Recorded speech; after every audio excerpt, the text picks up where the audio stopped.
This is Lauren Sarantopoulos with the patient report. We are currently located at Wilderness Trail with a 22-year-old male whose chief complaint is pain in his right shoulder.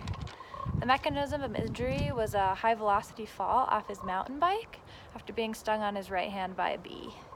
The patient is currently LOR ×4. Based on our head-to-toe assessment, we have determined that the patient has a possible fractured right clavicle and is suffering a slight allergic reaction to the bee sting. The patient's current vitals were taken at 1220, and he has a heart rate of 70, respiratory rate of 10, a strong radial pulse. He has pink, warm, and dry skin, and his pupils are pearl.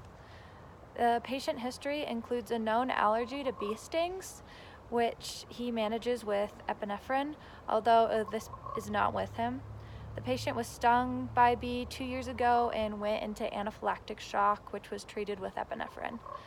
Based on the MOI, there was a possible spine injury.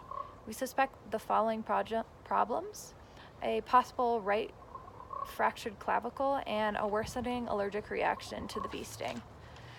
We protected the spine and performed a focused spine assessment, and based on the results of the FSA, we released spine protection. Our treatment has included immobilizing the patient's right arm in a sling and swath. We will continue to monitor the patient for signs of worsening allergic reaction and signs of anaphylactic shock.